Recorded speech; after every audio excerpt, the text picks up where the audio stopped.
and the Okay. like.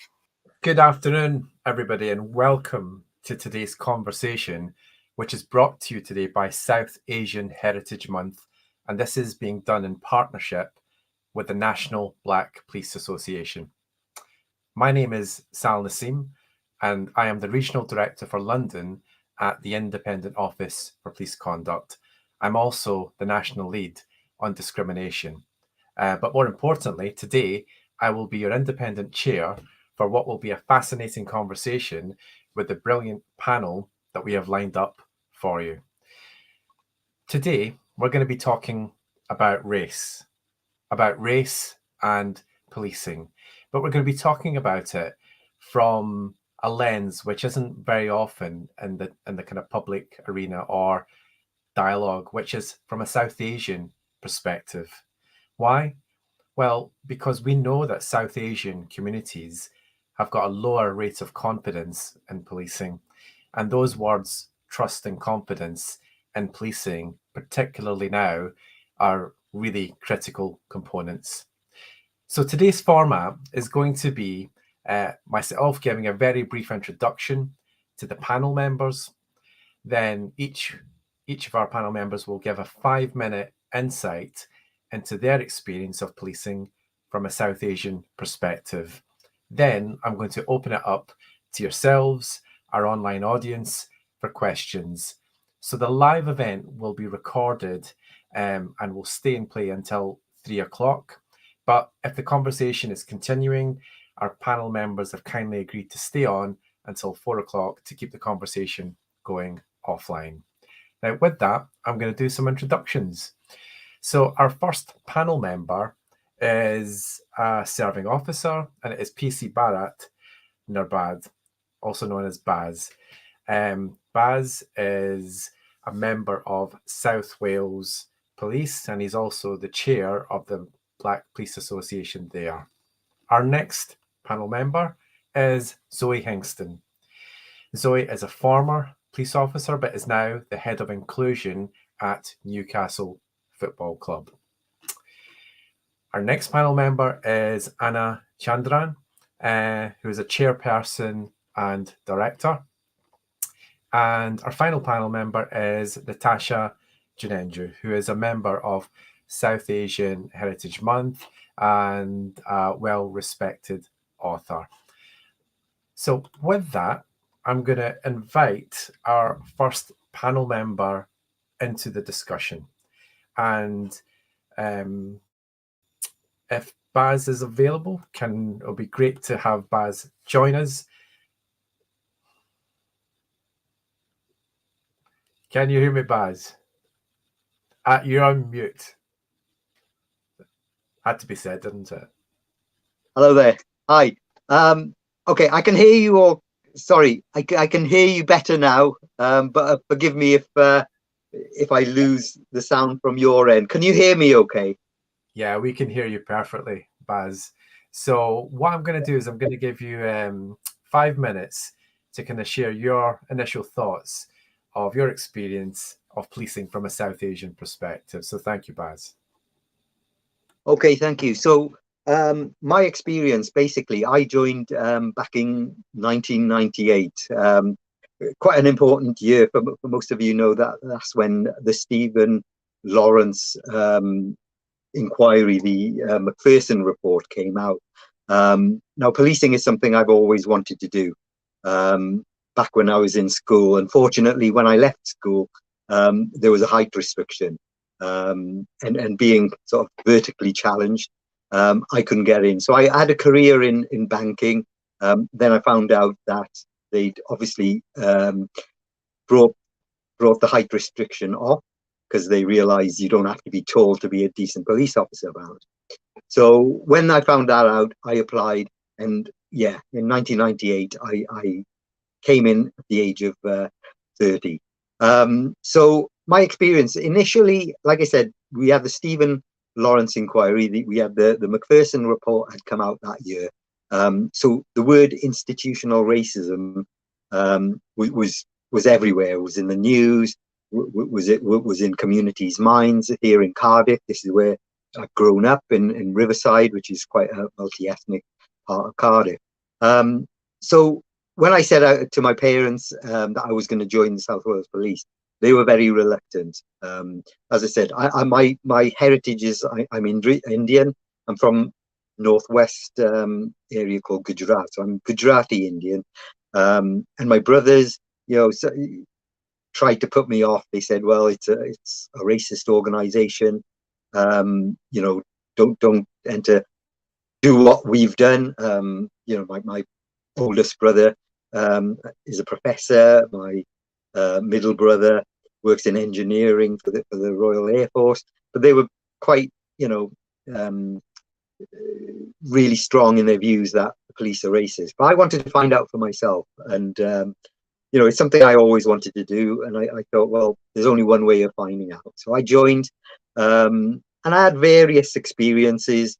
It was an interesting time in policing because the chief constable, Sir Tony Burton at the time, had a line set because of the Macpherson report and said any racism, you will be kicked out of the force. So it was an interesting time. I've only got 5 minutes, so I'll very quickly say, and I'm open to questions later. Basically, the job I'm doing now, this is sort of 24 years later, is the BAME recruitment team, so representative workforce. So my job is to try and go into these communities that are not white British, because that's what we want. We don't want the police to look the same. And and I'm sure there's work being done all over the UK in different forces, but our chief constable is quite passionate about what we call the BAME recruitment team. So my job is I go into places of worship like mosques, synagogues, Hindu temples, Sikh gurdwaras. I do presentations, and I pretty much explain what the benefits and why we need people from different countries, different heritage in the police. And then once we get the people who are interested, we don't just forget about them. I will upskill them, because there's quite a long process in applying. And that's kind of what my role is then. I'll support them. We'll do practice sessions, everything really to give them the best chance. This has proved controversial in some areas of policing, because, if privilege is your norm, then equality seems like oppression to a lot of people. So I've had the challenges, and I'll fight back and explain why we need a more representative workforce. So, yeah, I think I'm probably up to my 5 minutes, so apologies if I've run over. But hopefully I can hear your questions for later. Thanks very much, Baz. Actually, no, you were bang on time, so much appreciated. I'm sure there'll be questions later on, but really helpful insight, and clearly a lot of lived experience and more kind of insight to come. So thank you for that. I'm going to bring in my next panelist, and this is Zoe Hingston. I'm going to invite Zoe onto the virtual stage. Zoe's going to share her insights with you. Zoe, the stage is yours. Thank you. Hello, yes, my name is Zoe Hingston. I am a former police officer, actually of this month. I am originally born in Sri Lanka. I came across to the UK in the 80s and have lived in the Northeast all my life. I originally wanted to be a solicitor, actually. I hadn't even considered being a police officer. I didn't know anyone. But as I progressed through my degree and I started to work in the area of law, I decided I actually wanted to do something that I felt was helping people more and was slightly different. And so I applied to the police. It was a bit of a leap of faith. I didn't know anyone, as I said, who had done that previously. So I kind of went in there believing that I could do it. And it's interesting because actually, when we look at the history of policing and when people of colour have actually started, I was only reading an article recently about the first female Asian officer. It was only 50 years ago. So it really just shows how when I joined and I thought I was one of few, that actually this is something that has gone on for quite some time. I progressed through my career. I was a police officer, as I say, up until this month for just over 16 years. Worked my way through the ranks and had a number of different operational posts within that. Towards the latter part of my career, I was involved in something similar to the previous panelist, which was looking at bringing diversity into the police force, and also working as part of the National Black Police Association nationally on issues that were affecting people like myself. My experience of policing is that as a profession, it's absolutely something that I hold very close. I think having the ability to positively affect people's lives is something not to be underestimated. It isn't an easy job.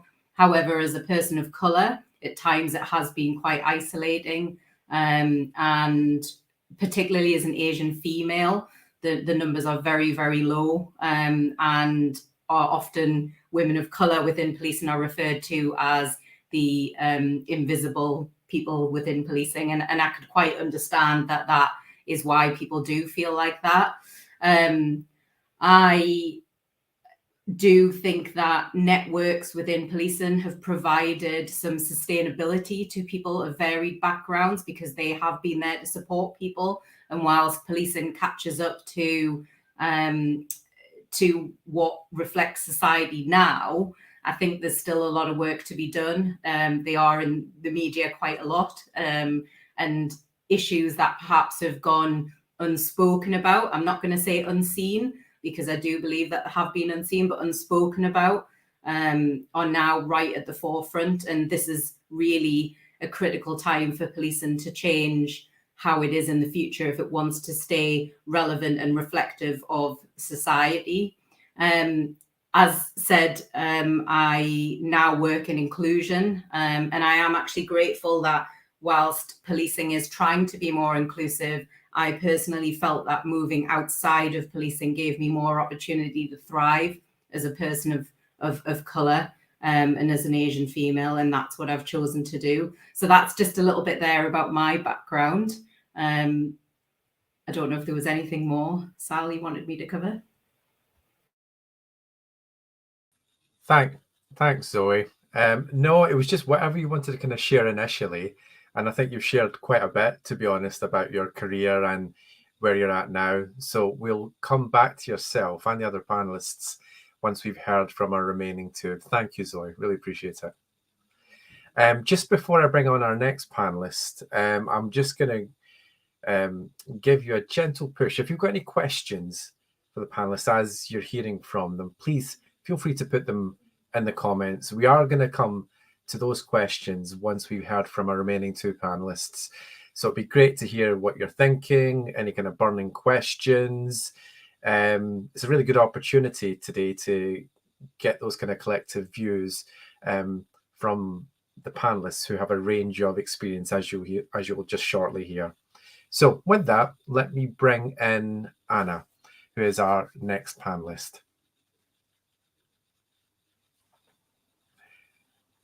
Hi, Anna. Welcome to the virtual stage. I will bow out and let you give your input. Thank you. Thank you, Sal. Hi, my name is Anna Chandran, and I'm the founder and chair of a women's organization in Belfast. We are known as Belfast Asian Women's Academy. This organization was formed in January 2019, so it's now 3 years old. And we have approximately 107 members in the group, and they are all from various Asian countries, mostly the South Asian country. Belfast Asian Women's Academy was formed to inspire and empower women to make a difference in their lives and other people's life. So our objective is to integrate newcomers with the local community, trying to make friends, build a positive relationship, as well as because most of the ladies in my group are all working.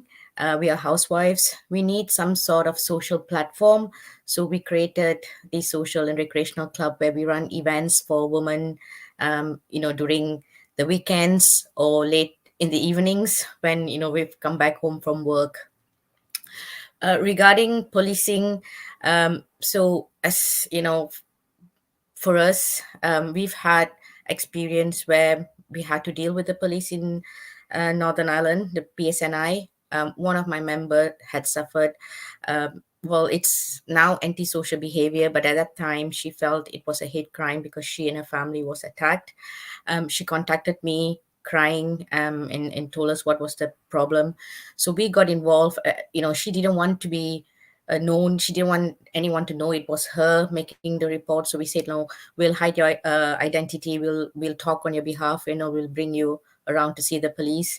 And what I got to know is that she was a newcomer to Belfast, and 6 months before that, she suffered the same hate crime with the same group of boys, but she did not speak to anyone, or she did not make a police report about it, simply because they were so afraid that the police will not trust them. They were afraid that there will be more, it will escalate to more trouble. But after 6 months being in my group, she was confident that, if she comes to us and asks for support and help, we'll try to help her. So with that confidence, she came to us. And then there was another member that, I started talking with her and tried to ask her, because she was living in an area where there was a lot of incidents taking place. And when I questioned her, do you get any disturbance? And she started saying yes. And I said, you reported the police? And she goes, no, I didn't report it to police because I'm afraid to do that. So I started talking to her and saying, no, you should start reporting it to the police, because it will be addressed. And so I find that's what I find from the ladies in my group, that the newcomers, especially because they're not confident enough that the police will trust them, and they think that if they make a police report, they will be in trouble or the thing will escalate. But we are trying to encourage women now to speak up. So recently, one of my member again, she had a issue, and she then called me and said, Anna, I'm going to talk to the police now. And I said, yes, go ahead. So that's our experience here. And what we do, Belfast Asian Women's Academy, is to support women, especially those newcomers to Belfast, because we want them to feel welcome, and we want to know that there is a place for them to go when they have issues and problems. And we try to be the middle person to connect them with the police or anyone else, public services in Northern Ireland.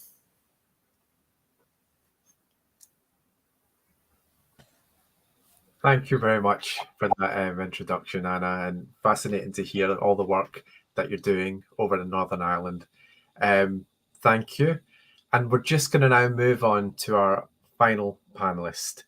Our final panelist is Natasha. And Natasha, can I just invite you onto the stage? Hi.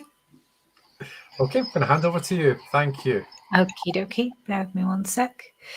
Hi, everyone. Thanks so much for joining us today. So I am one of the trustees of South Asian Heritage Month, and I'm also literary lead there as well, and founder of South Asian Writers, which is a platform that uplifts and supports writers from our community who often have difficulty accessing creative and arts spaces. But my background really is in a lot of social justice work that addresses disparities around race and hate crime. And after the EU referendum, a couple of friends and I started a project that was documenting incidences of racial abuse and harassment within the first 24 hours of the referendum results that were flooding the country, essentially. And that piece of work, that album that we put together, went viral across the globe, and we soon found ourselves in this situation where we had unwittingly started this NGO and became the foremost source for information on documenting that violence and that experience. And it really was such a rude awakening, I think, and a baptism of fire in terms of crisis relief and understanding what marginalized communities go through in this country. And my work from there has moved on in working with charities and consulting with charities in and around hate crime, and then working within publishing to make sure that we have equal access and opportunities so that people who are marginalized in various spaces feel as though that this world is for them, because it is for absolutely everybody. And when we foster and encourage an environment that in any way whatsoever makes people feel as though the world reflected back to them is a place that they don't belong, and a place that is not safe, where they are not trusting the mechanisms that are in place to protect them and to nurture them, whether that's creatively, whether that's legally, whether that's for their safety, then there is a serious problem here as well. And what I'm engaged in most recently at the moment is that I'm part of the relief effort to help Black and African students who were stranded in Ukraine in the middle of this conflict that we're currently seeing playing out right now on the global stage. There are thousands and thousands of international students that have been left to die, and were prohibited from leaving that situation and crossing those borders because of the color of their skin. And it's very easy for us to say that this is a Ukrainian problem. It's very easy for us to look at the disparities and the things that are happening in our country at different levels and in different spaces and isolate those things and think that they are singular problems. But really, this is a global issue that we are facing. This is a global issue of inequity that we see time and time and time again, that needs addressing. And it is our job as a global community to fix these things and to address these things and to stare them in the face, which is why I'm really excited about this conversation, because I think transparency and frank conversation is the way through this. It's the only way that we can get through this. And I'm particularly keen today to talk about the Inclusive Britain Action Plan, to talk about the race report that says that there's no institutional racism in this country, to talk about the Criminal Justice and Public Order Act, Section 60, and how that's being used and implemented as well, and to talk about the More Harm Than Good report that was out last year from the Criminal Justice Alliance. So I look forward to this conversation. And and I'm very, very honoured to be here today. I'm going to bring Sal back in. Thank you very much, Natasha. I think what struck me about all our panelists today is they're all making a difference, in different ways. And I think the things that you've described in your bios that you've given to the audience, there's a real common thread there of striving to change things, to make things better. And I think it's pretty inspiring to see South Asian representation in this space. So yeah, that's just a personal reflection. So if I can invite all the panelists to join me, so you don't just see my mug hogging the screen, that's great. So we're going to get Zoe, we're going to get Baz, we're going to get Anna, and we're going to get Natasha on. We can see we've got the questions now pouring in on the side. So I am going to kick off the discussion by posing the first question to our panel. And it's an interesting one. So, isn't the police an extension to white supremacy and it works as a corrupt organisation? The questioner poses, I understand individuals are different, but as an institution, have you felt or seen a rhetoric? Zoe, shall I start with you? Thank you. So I think to answer this, when you're looking at that idea of white supremacy, that in itself is something which I absolutely know where that question is coming from. What is funny about that is if you went into a room with police officers who would be majority white, they would automatically take a sharp intake of breath and go, "Oh, how could you say that? Like, wow, why would you say that? We're so inclusive as organizations." The reality is they are majority white organizations. This is a legacy. This is a historic issue. So absolutely, when it does come to looking at how the police do police their communities, they are policing it from the aspect of often only looking through one set of eyes, the majority eyes.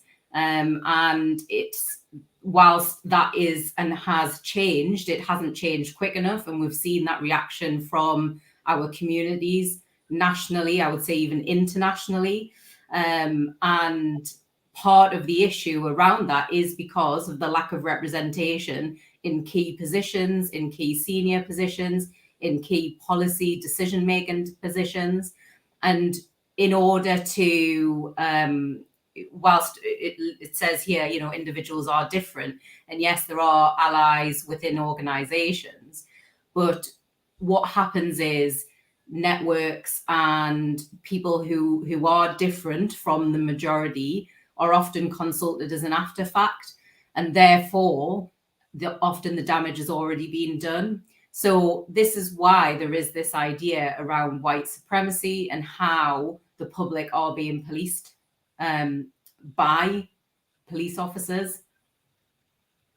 Thanks, Zoe. Some really interesting insight there, particularly with your 16 years of policing experience.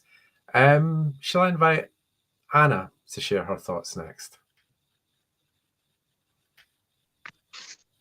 Hi, Sal.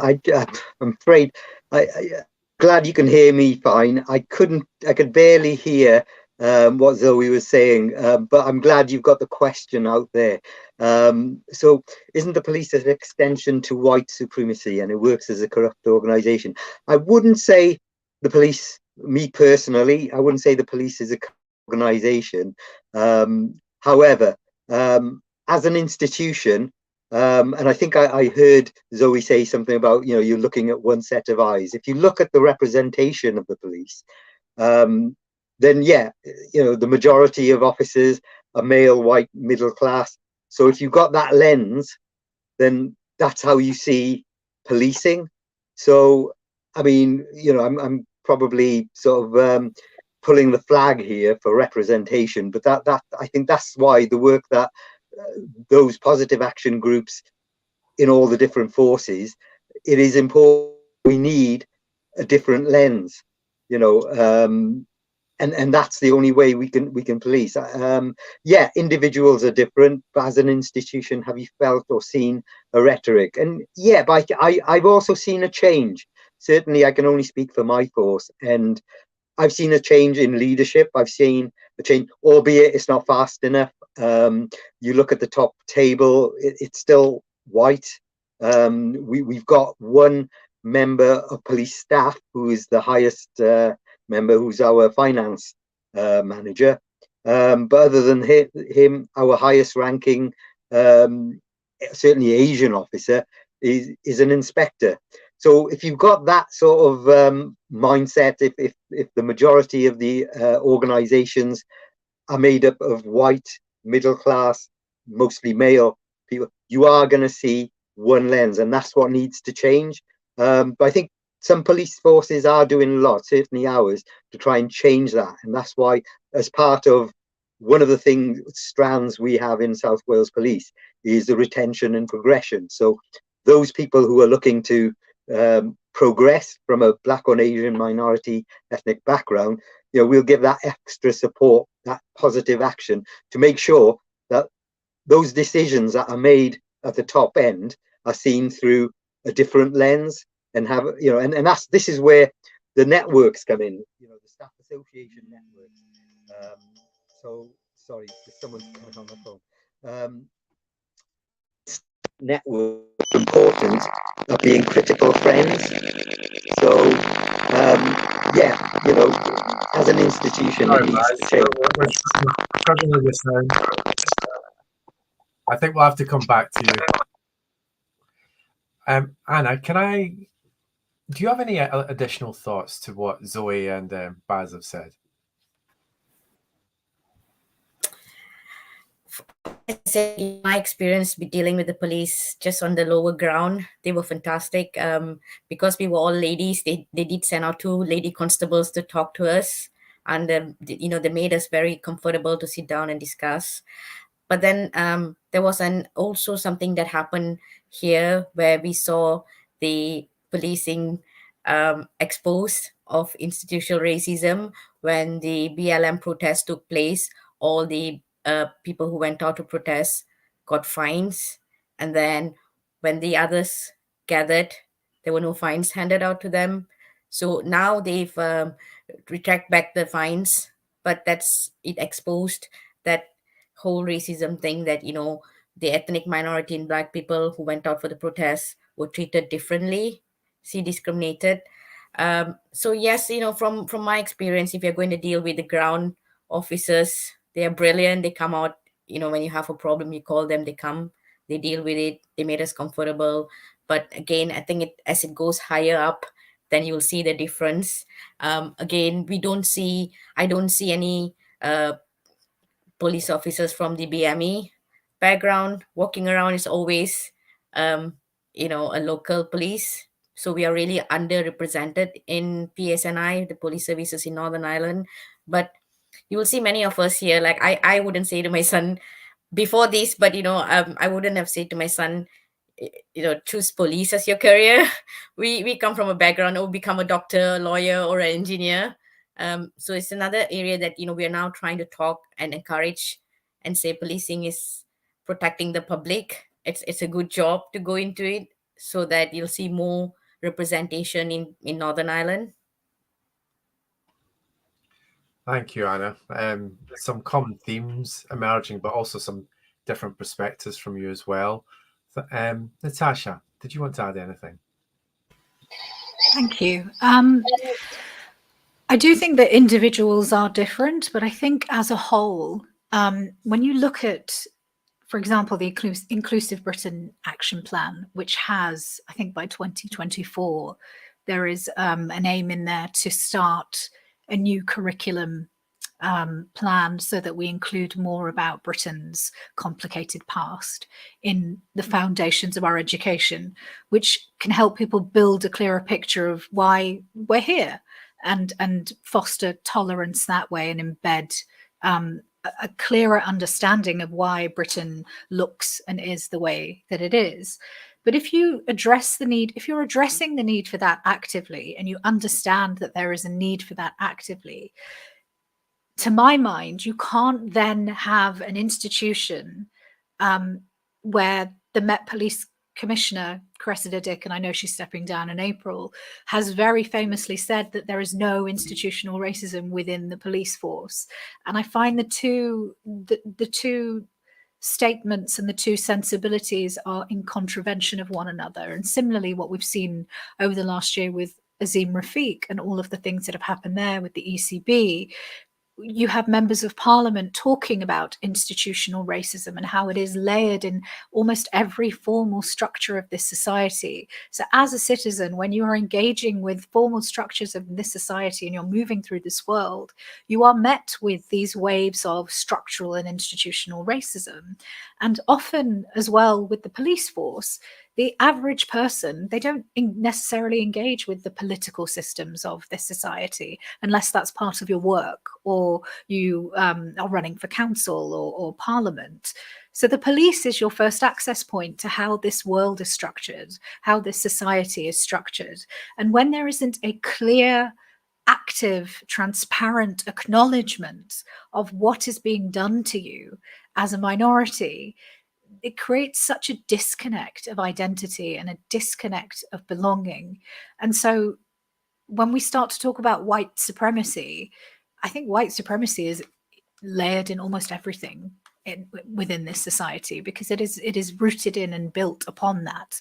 However, I think that there are good intentions behind a lot of the things that the police is doing, but I think we need to address the reality of what is happening in front of us. And part of that is 100% education, 100% looking to the past, but also examining the present and being comfortable enough to sit in that discomfort and to antagonize and analyze that discomfort of being able to say, we need to fix this. Why are all the people at top level not representative of how this society looks, of multicultural Britain? And I know one of the candidates for replacing Cressida Dick is Neil Basu, who is South Asian, and that's a positive thing. But equally, his background is in counterterrorism, and Prevent, for example, is something that is very, very complicated for the South Asian community, and is a very isolating and mistrustful program for a lot of people that are brown in this country and just trying to navigate through the world. So it's how we address that and how we fix that is something that's really, really important to look at, I think. And I think we need to think very carefully about how we do that. Thank you, Natasha. There's so much in the responses, isn't there? And I think the thing that I've picked up on is the lack of diversity has come across really strongly from all your responses, and that's interesting, isn't it?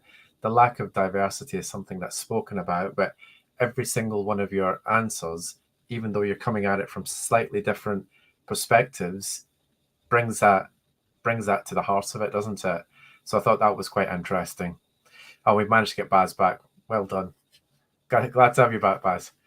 So we're going to move on to the next question. I'm going to pick on Zoe because there's a couple of questions in the sidebar which I think lend themselves to your experience, Zoe, if that's okay. So we've got there's two questions there, and they're both from an intersectional perspective about being female and about being South Asian as a police officer. So the first one was, how do you deal with being the individual officer, the invisible officer, and allow yourself to have a voice? And the second question is, as an Asian female officer, how do you deal with being ostracized and singled out? How do you change this? So they're both really kind of speaking to the same issues. And I think with so much experience, Zoe, fascinated to hear what kind of insight you can offer here. Yeah, and I think it's a really common feeling, certainly amongst my peers. As I worked across nationally, I did find that a lot of Asian women did say the same. My personal journey was that recognition that that's how I was feeling. So I think when you're in an environment where you're in the minority in so many different ways, not just in the color of your skin, but also, like you mentioned, as that intersectionality piece, that you start to, it always starts with that kind of, is it me perspective? Am I not able to fit in because I don't have the criteria that I see around me? So I think my advice around that is first of all, to really accept who you are, without looking for that recognition in others. Now that does come later, and obviously you need that acceptance. And it's something that I personally would seek, because I think it's natural to be wanted to be accepted by your peers. But you have to start with yourself. You have to understand that. I definitely found a lot of strength in networks. So I was actually the first female chair of my ethnic minority association in the force that I was in. And then I went on to be part of the national.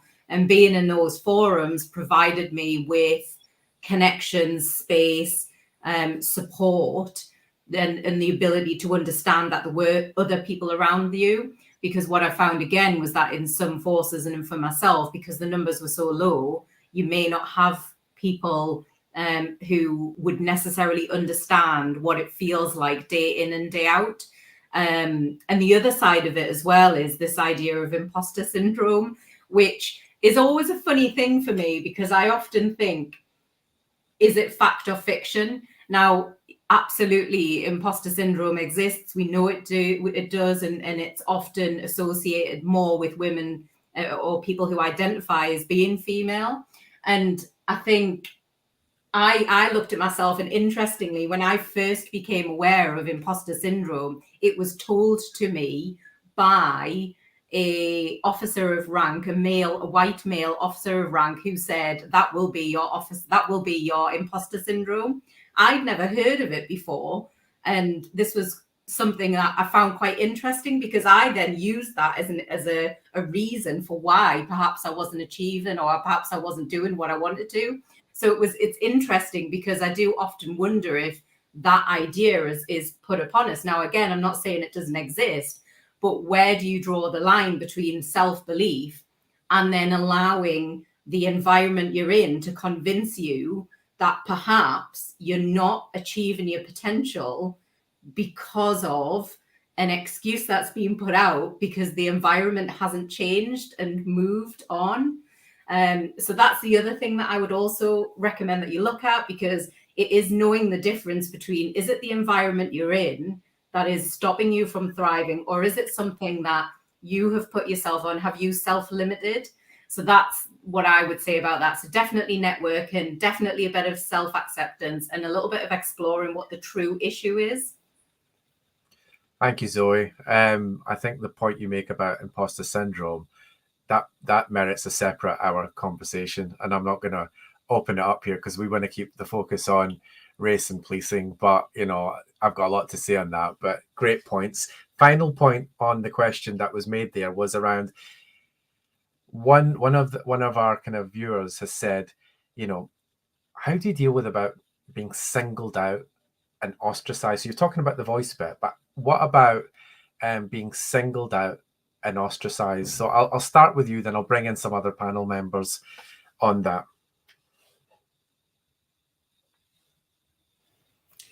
So in terms of being ostracized, again, it is a very difficult, lonely place, because this is something that's being done to you rather than something that you have control over. So it can be it's soul destroying. It can feel, it is a very lonely place to feel. And you kind of look at, well, what can I do to overcome that? The reality is, it goes back to what I've already said about understanding what the root cause of that is. Is it the behaviors of other people, or is it something that you need to look at?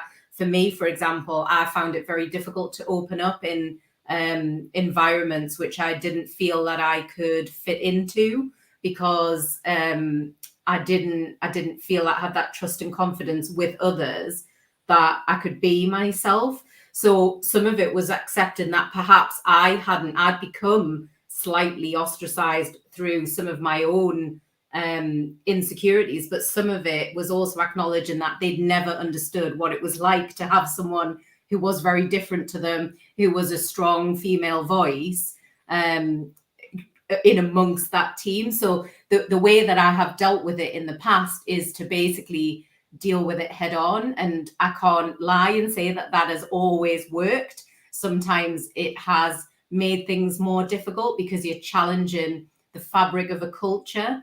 And so that can sometimes have adverse consequences. But in the latter part of my service, I found that actually bringing the elephant to the front of the room was ended up creating more conversation and getting the other person or the other people or those involved to reflect more on their behavior. And whilst it didn't necessarily change it there and then, it certainly brought up a conversation which then other people spoke up to.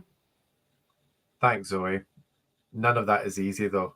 That takes a lot of kind of courage and mettle to be able to front out some of those conversations. So, I recognize the strength in that. Thank you. I'm going to take the next question from Jane Wynn, and I think this would be great to have Anna's insight on, given this relates to Anna's work. So the question is, Anna's group sounds excellent for encouraging the reporting by women of hate crimes. How important do you think third-party reporting centres are to encourage the reporting of hate crime? Anna, it'd be really great to hear from you on this one.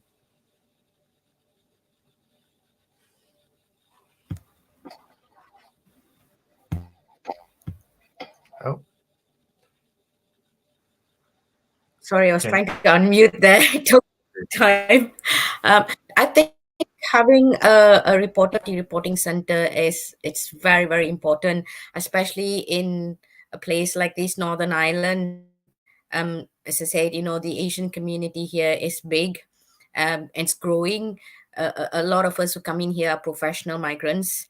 They come in here to do work. So when there's an issue, as I say, there's a thing, confidence and trusting, should we go to the police or not? But because our organization, they've been in the organization first personally, and they know that, we can go to them, we can trust them. They'll be, all the identity will be kept confident in confidentiality. They come to us to tell the issue, and then we take them to the police and we connect them to the police. So I think, yes, it's good to have a third party reporting center where the newcomers can feel safe to go to and bring up their issues, especially like hate crimes, because we know, as I said, from my experience with my group of ladies, we know there's hate crime out there that's gone unreported. And it's just because, they just didn't know that, if you go to the police, this can be addressed. They were just afraid to go to the police.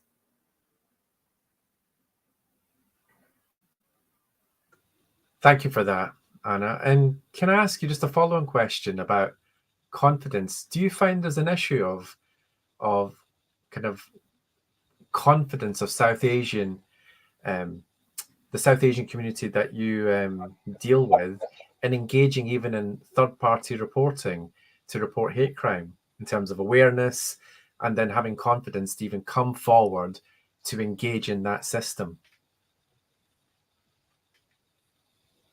Definitely, Sal. There is a confidence issue there. As I said, some of us come from a country where we know police are corrupted, and that mindset, we bring that mindset here as well. Go like, can we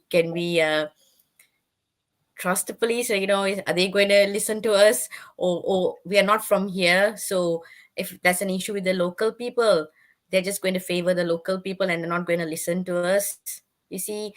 So our role here as this platform for women, we are trying to encourage women to be involved with policing as well. And my future plans are to engage more with the PSNI, Police Servicing of Northern Ireland, as well as with the police, trying to connect them, bring them to talk to our community and build evidence. Thank you, Anna. So I think at the end there, you're talking about building bridges, aren't you? Essentially, you're talking about building bridges, and building those relationships with the police service in Northern Ireland, your organisation, for the amazing work that you're doing to give these communities confidence, South Asian communities, to report hate crime when it happens. And I think that's I think everybody would kind of give you a virtual applause for that. So thank you for everything that you're doing in this space. I'm conscious to be an inclusive chair, I want to ask the next question to Natasha, and it's got a literary theme, so I'm going to come to you, Natasha. This is the one about SM has asked about the Renee Eldo Lodge's book, Why I'm No Longer Talking to White People About Race. I thought that would be a good one to pose to you and get your reflections and thoughts on that one. Oh, I love this question. I love that book. It was incredible. And what I loved about it as well is that there's a really academic approach to it, but also the things that Renee put in that book was they were very frank and they were very truthful, but it was embraced, I think, by white people as well, and it sort of broke through the white fragility barrier. So it was an excellent bridge, I think, to start conversations.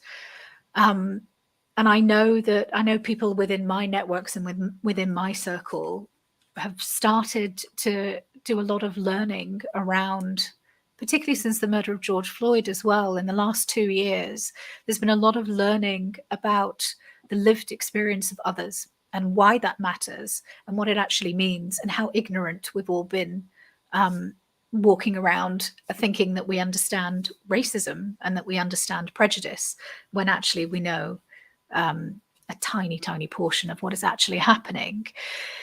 In terms of what it exposed about the police force, I can't necessarily speak on how effectively it was filtered down, because I don't work as part of the police. So I'd love to open that part of the discussion to my fellow panelists, and talk about that there. Did you guys hear about this book? Was it spoken about within your professional networks and circles? I'd be really interested to know.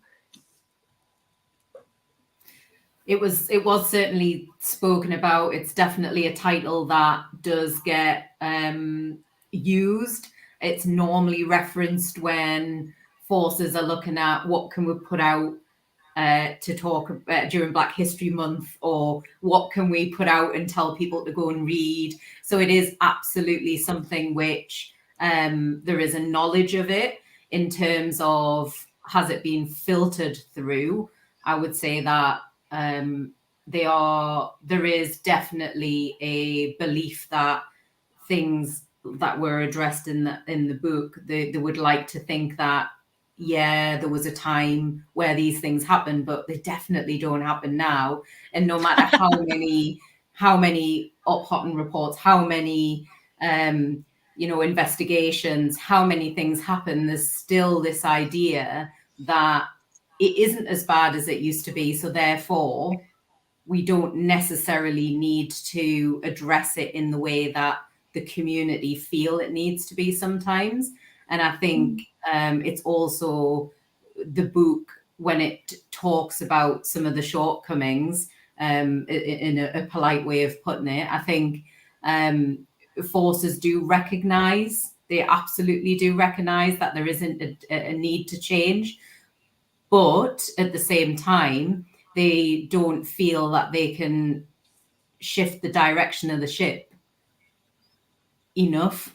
And I think that's the problem. They want to make micro changes, which they feel are big wins.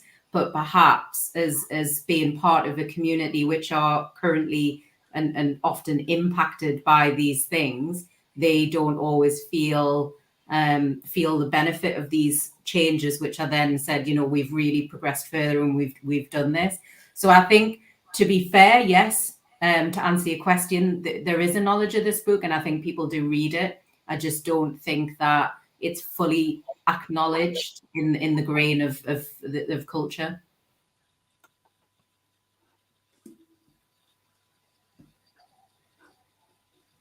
Hannah, did you have anything to add to that? Because obviously you've got some interactions with the police service as well.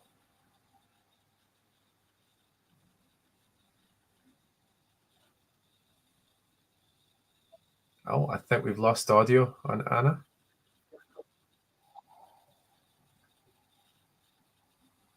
No, I think we'll come back to you. I think we'll come back to you, Anna. We can't hear you at the minute. Sorry. Let's come back. Hopefully, we can fix those gremlins. I think that Yes. I'm conscious we've got 6 minutes left for the live recording, but we have a lot of questions. So just wanted to reassure everybody that the panelists have kindly agreed to stay till 10 to 4. So 10 to 4 will be available offline to keep the conversation going. So we will get to most of these questions. The one that I want to start on, though, and I want to get everybody's thoughts on this one, is what Ellie Hassam has posed, which is, how can policing reconcile underrepresentation in recruitment, retention and progression alongside disproportionality with stop and search and use of force? So who wants to pick that one up first instead of me picking on somebody? Oh, I really want to go first. Can I go first? Go on then. So the thing that I find really curious about stop and search, so this would be the Criminal Justice and Public Order Act, and it's section 60 that is usually implemented in stop and search. So there's a report that came out in 2021 called the More Harm Than Good report that was put out by the Criminal Justice Alliance. It's great. Please go read it. Please read it. And it's really accessible as well. So what they've outlined in this report, I find really, really curious. So they've said 4% of stop and search incidents using section 60 resulted in arrests, only 4%. And then 1% of those searches resulted in arrests for weapons, in comparison to 13% of stop and searches that happened under standard circumstances, so with outside of Section 60, resulted in arrests. So the use of Section 60, which essentially means that you can stop and search somebody when you have no reasonable grounds, so they do not have to give any justification for stopping you and searching you. So really, this is where racial bias comes in, and this is where racial profiling comes in. So 13% of standard stop and searches that do not involve this result in arrests.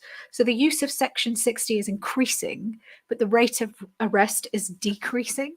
So it's not even a practical application of how this is being implemented. But what it is doing is increasing this feeling from the South Asian community, from the BIPOC community, who are essentially the victims of this practice. They're feeling over-policed. There's a mistrust of police and authority happening. They're feeling harassed. They're feeling underprotected, and they don't feel safe in their own community as well. And the more this happens, the further the disconnect becomes. And Ellie, the reason I love this question is because when we start to look at recruitment into the force and then retention rates when you are within that organization and that framework as well, and you see this disparity occurring towards and against people that look like you, people that are from your community, when it doesn't actually make logical or statistical sense to continue to do this, because it doesn't result in anything that is beneficial for the results that you're after, that will be reflected in your in your recruitment and in your retention figures.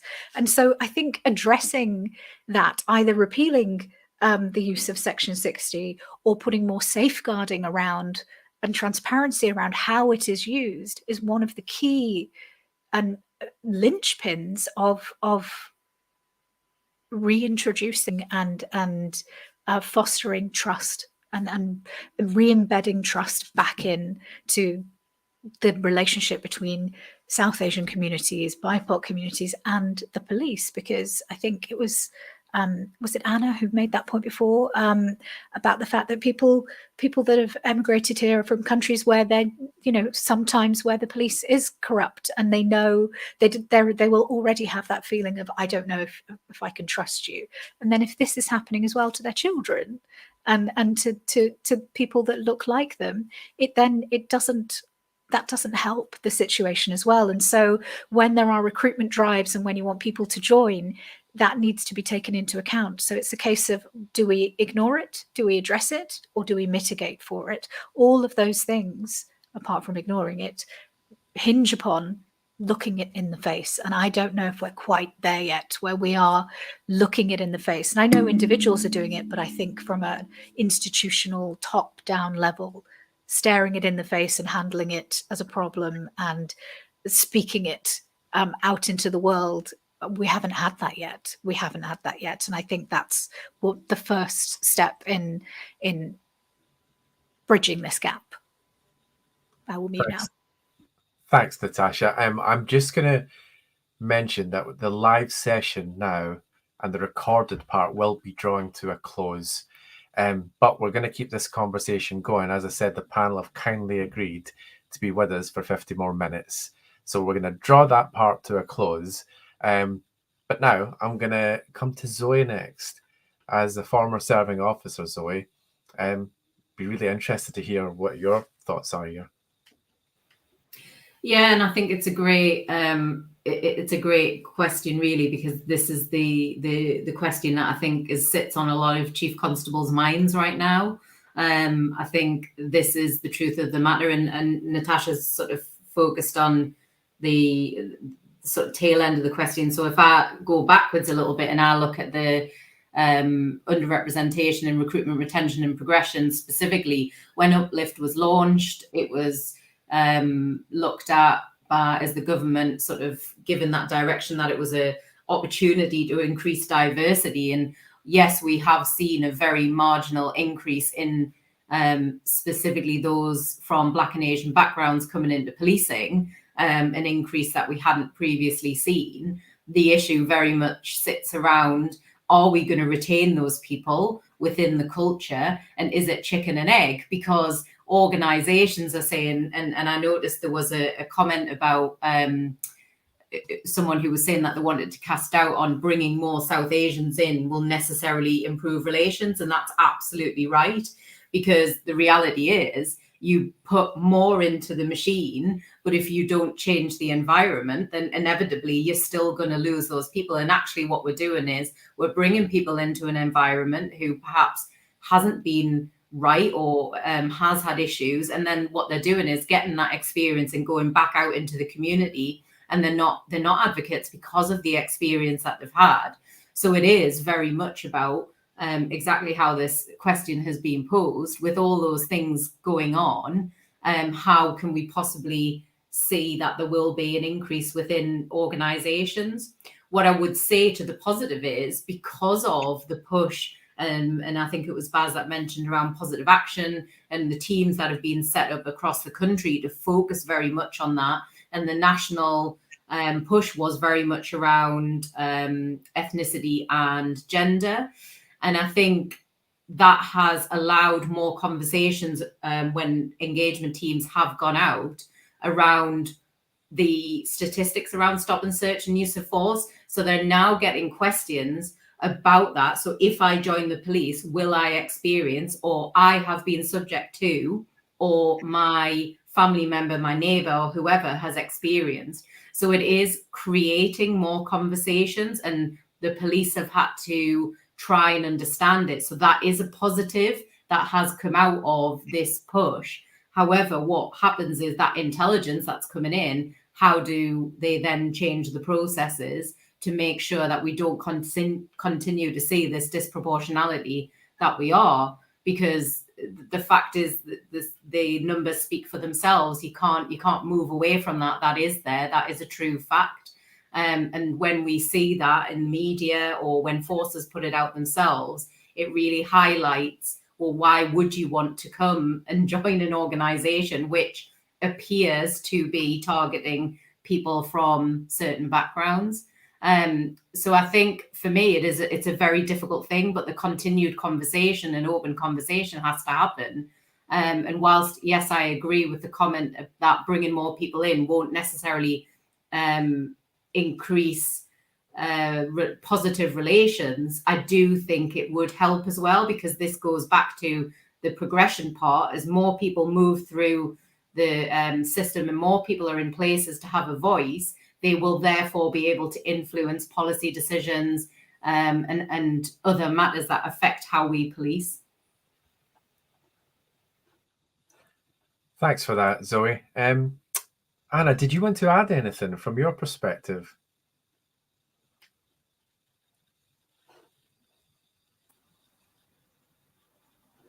Can you hear me now? Yes, we can. Okay, yes. I think just as what was Zoe saying, I'm not in the police force, but I'm an outsider, a user of the police services. So the way we will see is that if you don't see any of our representation on the top of rankings, I mean, here in Northern Ireland, we don't even see them in the low rankings. So how are we going to trust, so definitely we need more representation down here, and the stop and search as well. Thankfully, I've never heard any of those sort of incidents here amongst our community, because I'm sure the policing here is different from the policing in England. So, but it's something that I disagree as well, based on what you stop and search, just because our skin color is different, so I would totally disagree with that stop and search as well. And as I said, Natasha said, we need to bring changes to that stop and search. But I think inclusion, there needs to be more diversity within the police force in Northern Ireland, and we need to see the ethnic minority people having a voice at the top rankings as well. So progression, seeing people progress, that will give us more confidence. And that will then encourage us to encourage our children to get into the police force and say, look, this is a good place to go. Because right now, we are not doing that. We are not having a conversation with our children about be a policeman, be a policewoman. Thank you, Anna. Again, we come back to that issue of representation and seeing ourselves represented in the police service in the way that we represent the national population, around 7%, although that's 10 years old data. We'll see what the new census data tells us. Right. Picking on that point about representation, Alvi Chowdhury asks some interesting questions. Now, if I'm going to sum up, Alvi wants to kind of challenge the notion of increasing South Asian representation in the police service. We're looking at these things from a South Asian lens, so let's focus on that. So he wants to cast doubt on that because he's saying the fact is that those who join the police force as South Asians are essentially just maintaining the status quo. What do the panel feel about that?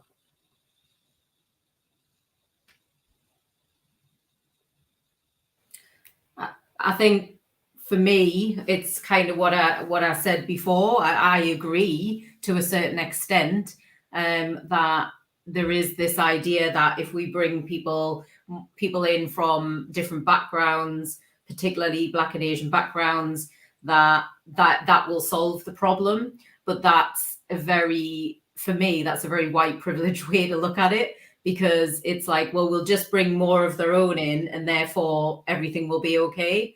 It isn't about that. This is where diversity, equality, inclusion is misunderstood, because it goes down to the grain of the culture. So in the true fact of the comment, yes, I do agree. I disagree, as someone who's been in policing for as long as I have, that it wouldn't necessarily make a difference, because I have seen the impact of my colleagues nationally, locally, when they have been given the opportunity to have a voice and they have been able to make changes and influence decision making. So I do think it's vital that we continue to look for that and still encourage people to join, because otherwise, in my opinion, that would be the status quo. We would stay the same and we would always be in the minority. Now, we probably always will be to a certain extent, but what we want to be is a larger minority, because, as I said before, I personally believe that is where change comes about. I don't necessarily think that this old idea that, okay, if you're going to go and deal with a South Asian community, that you must necessarily send someone from a South Asian community, because then what happens here, this onus and accountability is then withdrawn from other people who then think that, well, I can't deal with them because I don't know anything about them. So there is a subject matter expert angle to it, in the respect that you can have that apathy, lived experience that you share, but then that is like us as Asians being in policing and saying, we're never going to entertain your ways, and we're just going to police in the way that we want to, and the way that we see things and we experience. We don't have the luxury of doing that. So I think that there's a number of issues with that, and that's why I do believe you do need to continue to recruit more diversity into organizations whilst working on the culture to retain them. Thanks, Zoe. Natasha, what do you think about the principle? What do you think about the challenge that Alvi's thrown in there? I think that it's really tricky. I understand that you need to keep retention up in order to drive for change, because if that process stops, then it's just the same problem that perpetuates itself. However, I think that if it needs to be a two-pronged effort. If we are only funneling people in that are from our community, and then on the other side of the coin, we're not addressing the issue that Black and brown lives just aren't as precious in this system as their white counterparts, then it's never going to change. It is never going to change at all. And the repercussions for the damage to Black and brown bodies is not as aggressive. And the repercussions for those that damage Black and brown bodies, even when it is agents from the force, the repercussions for those people, as we've seen in recent weeks, where people aren't fired, but they're just taken off, taken back to desk duty. Whereas we know that if that were a white child, they would not be on the force anymore.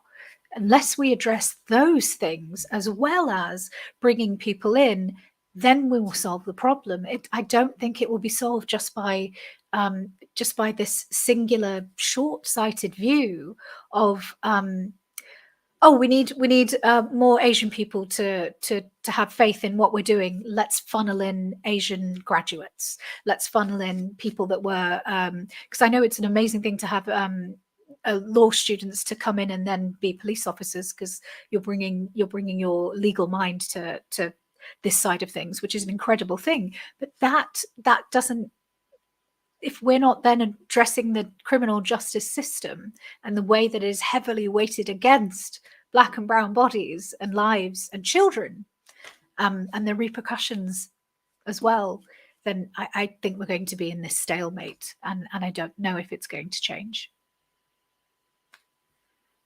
I think we may have lost Sal. What I shall do in the interim then is pull up a couple of questions until we get him back. Let's have a look. Oh, I really like this question from Ms. Yak. Please, could I ask, why did you all join the police service? This is not one for me, so please fire away, ladies.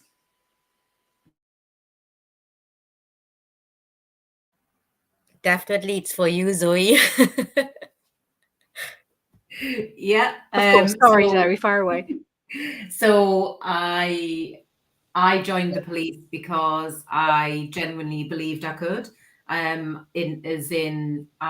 had no reason to believe I couldn't do the job. I wanted to make a difference. I didn't necessarily go in thinking, okay, I'm a Sri Lankan and I'm going to go in and be a Sri Lankan police officer. I went in thinking I was going to be a police officer. I didn't really make it about that. I quickly realized that I was very different. When I joined, it was off the back of the Secret Policeman documentary that had not long aired. And so there was a real mistrust about, perhaps why I was there. So I think that in itself really was a very quick awakening to understanding policing in itself and how insular it can be. But I joined essentially because I believed and I wanted to help people, and I leave believing that I did help people. I still hold it as a job in high regard. I feel very blessed to have held the position of constable, and I feel that all the good that I did do is being done by many people across the country. And I genuinely was sad to leave. Thanks, Zoe. I think your affection for the service is coming through really strongly. You've just left, and I think your love for the service, the job that you did, and the difference that you made, I think it comes across. I think it comes across really strongly in what you're saying, and I think that tells its own story, despite some of the challenges that you've already described. So I think that is probably worth recognizing as part of this discussion. Can I pose a question and use the chair's privilege, or abuse the chair's privilege, if that's all right? Right, great. Thumbs up from Natasha. So we're here to talk about race and policing from a South Asian lens, aren't we? South Asian perspective. We know that South Asian communities have lower levels of trust and confidence in policing. We know that. But what I'd be interested to hear from the panel and their own kind of lived experience, but also their kind of wider perspective is, why is that? And what could be done to improve it? So nice, easy question. Let me go to Anna first. Thanks, Al. I think I like this question as well because it goes back to, again, where we come from, the mindset of where we come from, or, the news that we read influences how we think, what we read about policing and so on. So when you ask why there's no trust and confidence, first of all, it's also because we are newcomers here in Northern Ireland. It's the last 15 or 20 years the population is growing, from the BME population is growing. So as a newcomer here, coming with the mindset that you don't trust police from where you come from, and you come here and you think all police are the same, and you're not going to go and talk to them or engage with them. So what we can do to improve this is engaging with the police services more. Like I've never, for example, in Northern Ireland here, we've never had, I think, we've never seen or heard any news of engagement with the police services of Northern Ireland, which is something that I'm thinking of doing, getting our communities to sit down and talk to the police so that we know how the police structure work. Can we get a job in the PSNI? As I said, there's no representation. It's not about just a tick box exercise getting South Asian community, but we want to feel belonging as well. So if we're calling this place our home, can I become a police officer? Can my son become a police officer? Will he be included in the police force? All this needs engagement. We need to talk about this. And I'm talking about in Northern Ireland. So there needs to be a conversation, needs more engagement with the PSNI to build confidence with the South Asian community. Thank you, I Anna. must say, not so long ago as well, we had a conversation with Zoe on our platform because, saying seeing an ethnic minority woman being a police officer, I linked up with her on LinkedIn, connected with her through LinkedIn, and I say, Zoe, can you come and talk, inspire us? And I think after that conversation, all of us are like talking, yes, police is interesting, we should think about it, and I was just like telling my son, would you be interested to become a police officer? So the conversation needs to go on. We need to engage to encourage our community to come out and talk when it's needed. Thank you, Anna. I think there's a few interesting themes you touched on there. In terms of solutions, engaging, role models, representation, they're really important things. And I think when we're looking at the South Asian thing, I think it's really important to realize we need to look it's not just England. We have to think of Wales. We have to think of Northern Ireland. We have to think of Scotland. I'm going to say Scotland, aren't I?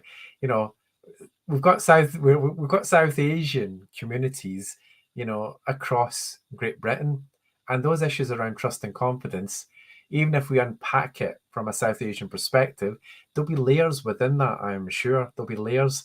So it'll be good to hear from the panel around that. But I really liked the kind of suggestions about how we move forward. So I thought that was really interesting. So thank you for sharing that, Anna.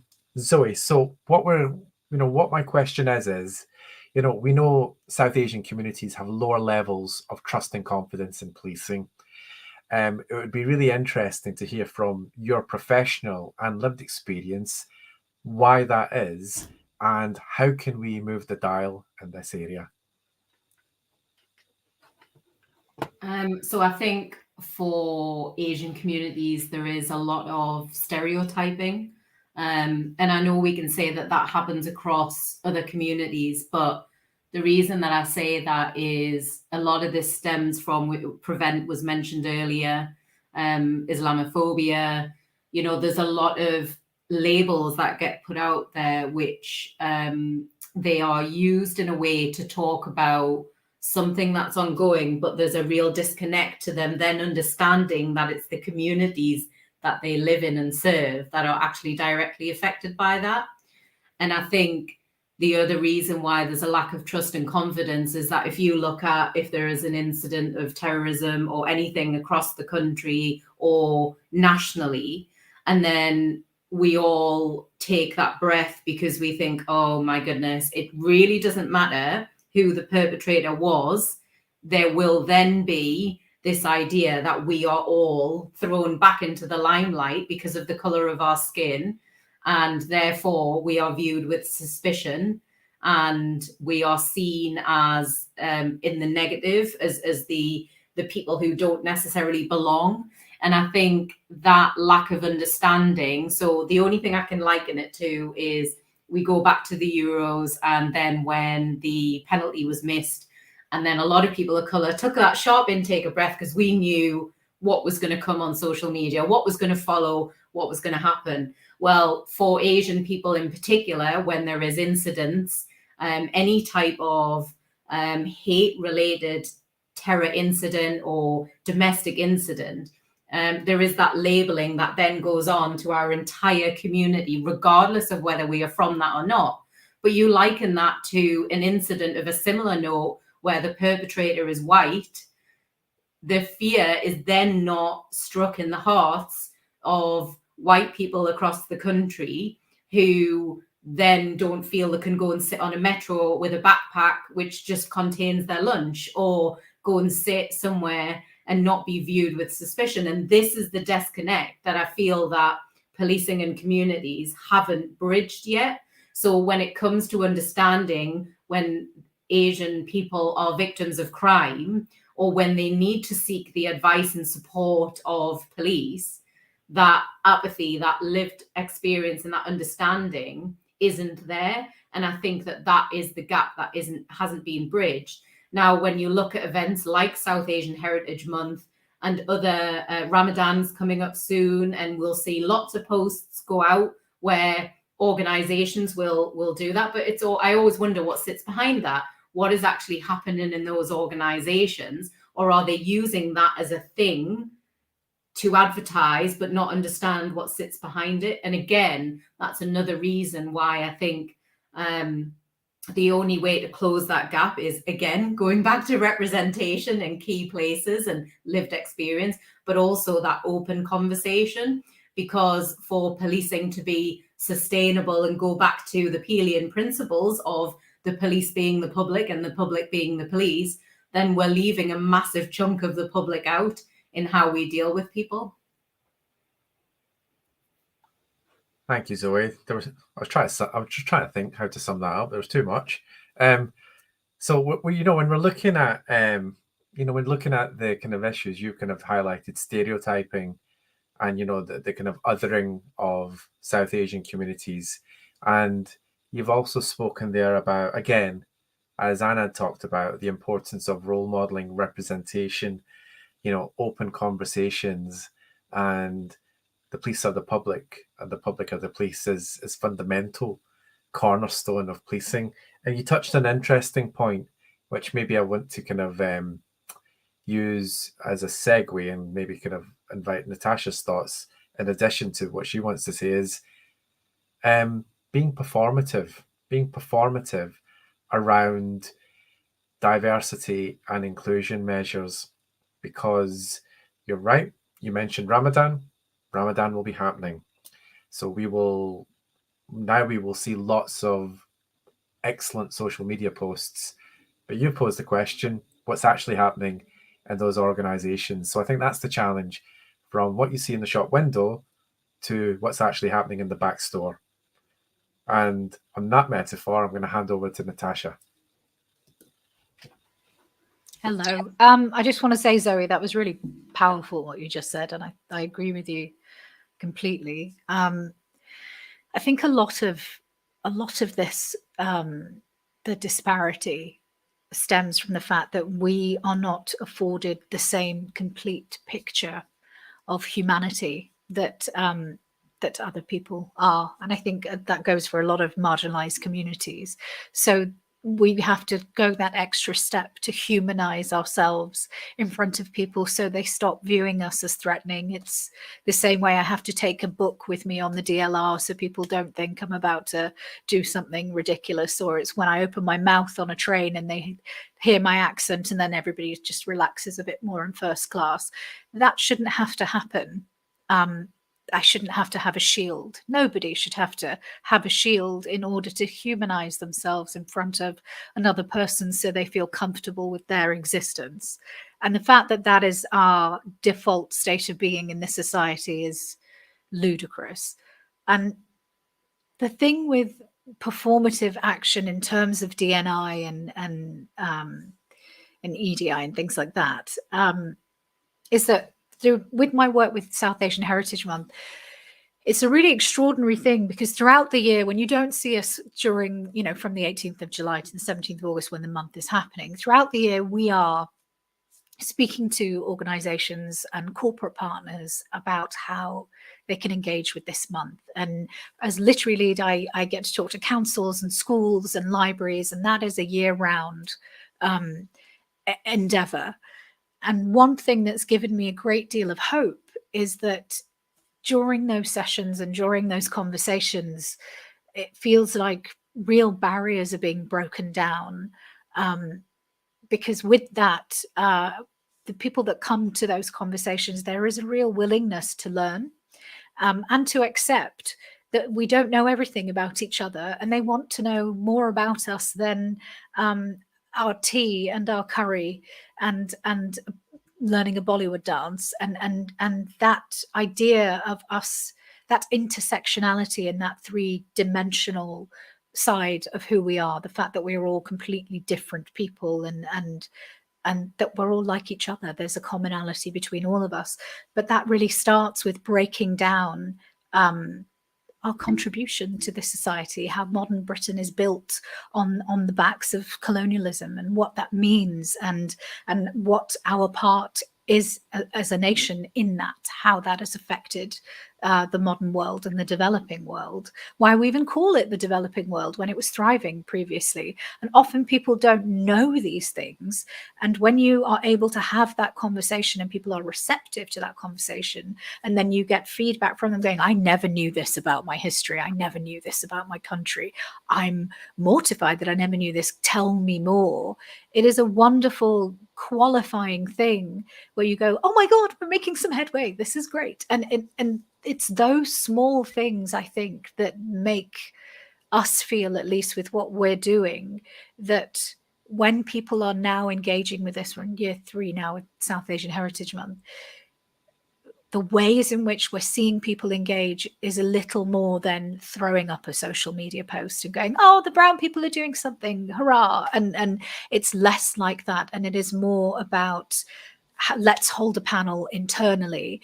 And for example, we had an internal event. There's loads of internal events that happen that you don't see publicly within large corporations, where they invite South Asian members of their organization to come in and sit for about an hour and a half. And then one of us will go and deliver sort of a brief history of what this means and who we are and what our history is and what our contribution to Britain is.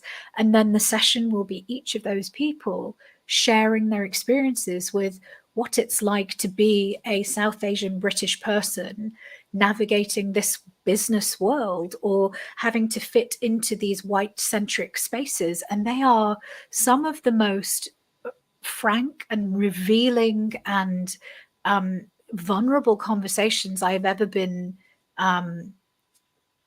witness to.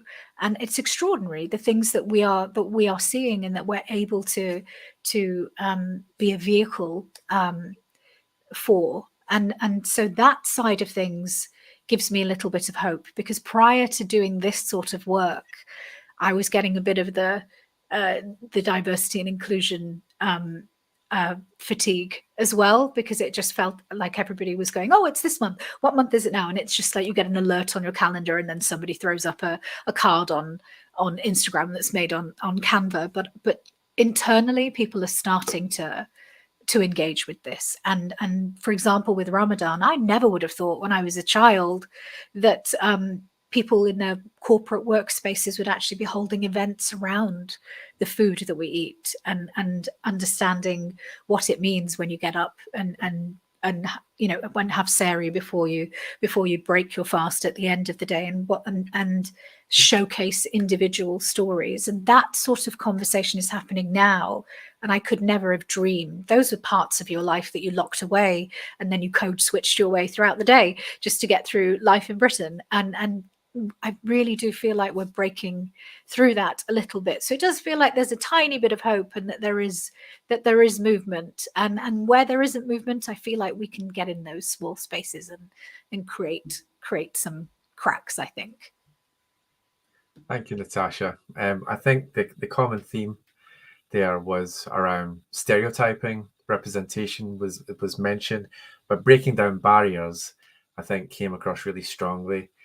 South Asian Heritage Month, I only discovered very recently, and I think it's amazing. I think it's amazing for South Asians to have something which represents their stories, their histories, and is about breaking down stereotypes.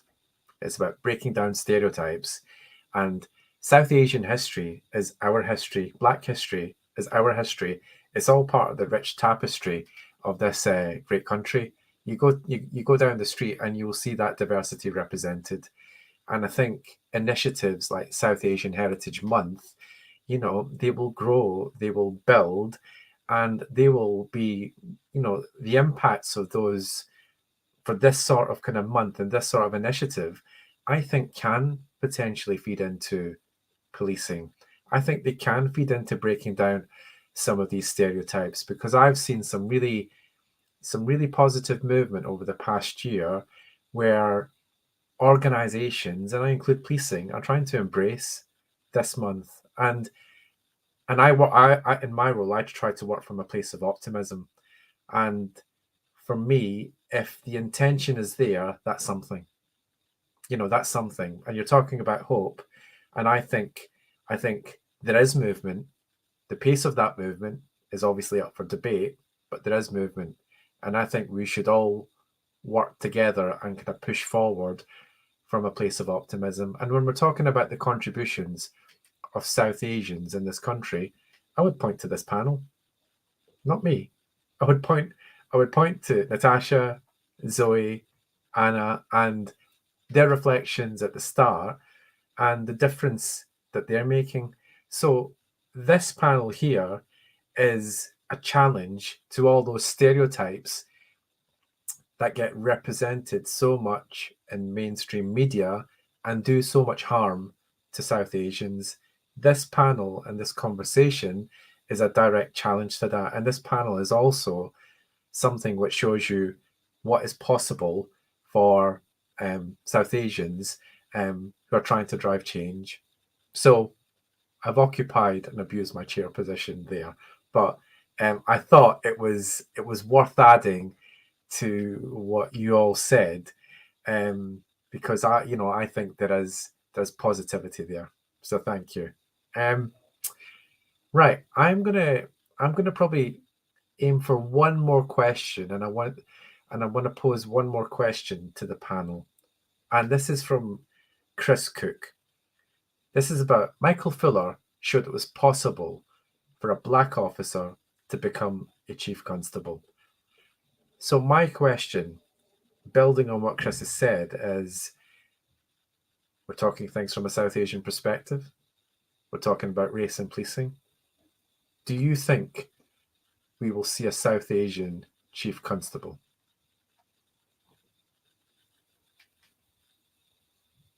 Natasha, I'll come to you first. I think anything is possible, of course, but I also, my first thought when I read that was at what cost? Because I feel as though the way that the structure is currently, I feel as though unless we fix things that are deeply embedded into the structural framework of how things are operating, and unless we really, really try to get to the root of institutional racism, then I wonder whether the higher up you go, the